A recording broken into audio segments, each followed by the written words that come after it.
కొన్ని రకాల సమస్యలకి, కొన్ని రకాలు కామన్‌గా వచ్చే సమస్యలు ఏవైతే ఉన్నాయో, ఏవైతే సమస్యలున్నాయో, ఆ సమస్యలకి ఇక్కడ ఒక్కొక్కటి జూమ్ చేసుకోండి.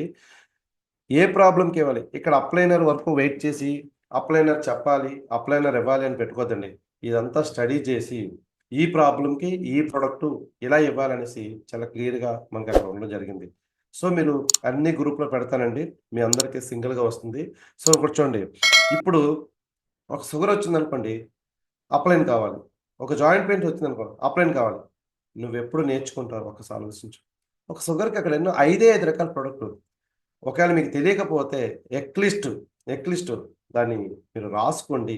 రాసుకొని రెండోసారి షుగర్‌కి ఏమివ్వాలనేది అప్లైన్‌కి అడగొద్దు. సార్ మీరు ఫోన్ ఎత్తలేదు. షుగర్ పేషెంట్ పోయారు. సార్ మీరు కాల్ ఇదవ్వలేదు. మనకి జాయింట్ పెయిన్స్ తెలియలేదు. తెలీదని బిజినెస్ ఆపేస్తున్నారు గానీ, తెలుసుకొని బిజినెస్ చేయాలని చాలా మంది ఉండట్లేదు. ఈరోజు రూ. 1,00,000 కావాలి, కారు కావాలంటే ఈ కొన్ని రకాల సమస్యలు తెలుసుకొని, ఎవడికి ఏదైతే ప్రాబ్లమ్ ఉందో, ఆ ప్రాబ్లమ్‌కి మనం ఈ సప్లిమెంట్స్ అందించేలాగా మన మాటలుంటే ప్రతి ఒక్కరు బిజినెస్ చేయొచ్చు. మనము ఈ బిజినెస్‌లో హెల్త్ అడ్వైజర్‌గా ఈ ప్రాబ్లమ్స్‌ని మనం ఐడెంటిఫై చేసి ప్రతి ఒక్కరికి ఇది అందించగలిగితే బావుంటుంది. రెండో షార్ట్ చూడండి. ఇందులో చూడండి. ఇక్కడ కూడా ఎన్నో రకాల ప్రాబ్లమ్ ఉన్నది. ప్రతి ప్రాబ్లమ్‌కి మన దగ్గర సప్లిమెంట్స్ ఉన్నాయి. సో, ఇవన్నీ కూడా మీకు గ్రూప్‌లో పెడతాను. మీరు పర్సనల్‌గా మీరు, మీరు ఇదంతా కూడా మీరు నేర్చుకుంటే ఏ అప్లైనర్ అవసరం మీకు లేదండి. ఇక్కడ మీరొకటి గుర్తుపెట్టుకోండి. బిజినెస్ అంటే అప్లైనర్‌ది అనుకుంటారు కానీ, అప్లైనర్ బిజినెస్ కాదు. నువ్వు ఒకరికి అప్లైనర్‌వి. నీ మీద ఒక పర్సన్ డిపెండ్ అవుతున్నారంటే, మొదట నువ్వు నేర్చుకోవాలి. నువ్వు నేర్చుకోకుండా, నువ్వు డిపెండ్ అయ్యి, నీకే ఒకరి మీద డిపెండ్ అయ్యే ఆలోచనుంటే, నీ మీద డిపెండ్ అయ్యే వాళ్ళందరూ ఎవరు చూస్తారు? సో, కాబట్టి ప్రతి ఒక్కరు ఇండివిడ్యువల్ అవ్వాలి.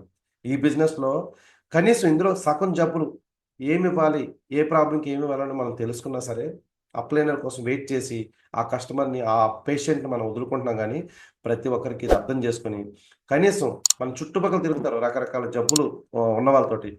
మా దగ్గర షుగర్‌కుంది, దీనికుందండి.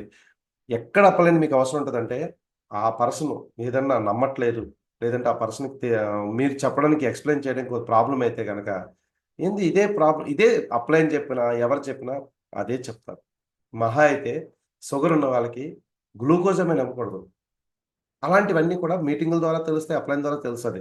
లేదు ఇచ్చే ముందు సార్ ఇలా షుగర్‌కి ఈ 5 ఇస్తున్నాను అని అన్నప్పుడు, మనం కొద్దిగా క్లారిటీ తీసుకొని, ఒక పాయింట్‌లో మనం మెసేజ్ రూపంలో చాలామంది కాల్ చేస్తారు. ఫర్ ఎగ్జాంపుల్ ఇక్కడ నాకనే కాదు, మీ అప్లైనర్స్‌కి మీరు కాల్ చేసే ముందు, మీరు కాల్ ఎత్తకపోతే వాయిస్ రికార్డ్ అన్నా పెట్టి, ఇలా నేను షుగర్ పేషెంట్‌కి పలానా ప్రొడక్ట్ ఇవ్వాలనుకుంటున్నాను. వాళ్ళకిదని కొన్ని టెక్నాలజీని ఉపయోగించుకొని చాలామంది టెక్నాలజీని ఉపయోగించుకోరు. వాయిస్ రికార్డ్ పెట్టుకోవచ్చు, మెసేజ్ పెట్టుకోవచ్చు, టెక్స్ట్ పెట్టుకోవచ్చు. ఇవన్నీ సింపుల్ టిప్స్ అండి. కానీ ఇక్కడేంటంటే డిపెండెంట్ మైండ్‌సెట్ అంటే ఈ ఒక 10 మంది మీద డిపెండ్ అవ్వడం, ఆ డిపెండెంట్ మైండ్‌సెట్ కూడా ఇక్కడ ఎదగరండి చాలామంది. అంటే అప్లైని చూసుకుంటారులే, అప్లైని చూసుకుంటారు. సో, ఇది మీ బిజినెస్. ఇది నీ కోసం నువ్వు చేస్తున్న బిజినెస్. నీ ఫ్యామిలీ కోసం చేస్తున్న బిజినెస్. నువ్వు ఇంకొకరి మీద డిపెండ్ అయ్యే ఒక మైండ్‌సెట్ పెట్టుకోవద్దు.